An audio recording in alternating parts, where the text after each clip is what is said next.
భూమి ఇంటికి రాకముందే సూర్య అక్కడికి వచ్చి శరశ్చంద్ర అపూర్వకి అక్కడ ఉన్నది గగన్ కాదు ఆకాష్, కావాలంటే చూడండి ఎలా సిగరెట్ కాలుస్తున్నాడో అని ఫోటో చూపించి ఉంటాడు.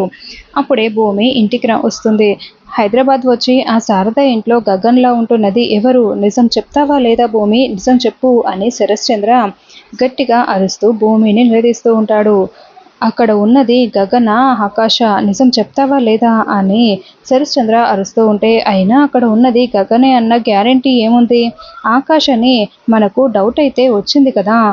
కొడైకెనాల్ వెళ్ళి అతను ఆకాషో కాదో తెలుసుకుంటే సరిపోతుంది కదా అని అపూర్వ చెప్తూ ఉంటుంది.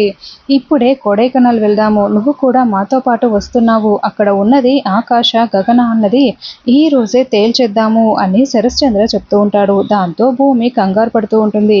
ఎస్, ఇదే కదా నాకు కావాల్సింది అని అపూర్వ చాలా సంతోషంగా చూస్తూ ఉంటే చెర్రీ కేపీ ఇద్దరు టెన్షన్ పడుతూ చూస్తూ ఉంటారు. సరే నాన్న, నేను వెళ్ళి బట్టలు సర్దుకొని వస్తాను అని భూమి రూమ్లోకి వెళ్తుంది. వెంటనే వాష్రూమ్లోకి వెళ్ళి ఆకాష్కి ఫోన్ కాల్ చేస్తూ ఉంటుంది. అరే, భూమి దగ్గర నుండి ఫోన్ వస్తుందే అని ఆకాష్ ఫోన్ చేతిలోకి తీసుకుంటూ ఉంటే అప్పుడే తార ఆకాష్ దగ్గరికి వచ్చి ఆకాష్ని గట్టిగా హక్ చేసుకుంటుంది. దాంతో ఆకాష్ ఏదోలా ఫీల్ అయిపోతూ, ఏంటి నన్ను ఒక అమ్మాయి హక్ చేసుకుంది, అది కూడా నన్ను వెనక వైపు నుండి, ఎవరా అని వెనక్కి తిరిగి చూస్తూ చాలా ఎంజాయ్ చేస్తూ హ్యాపీగా ఉంటాడు.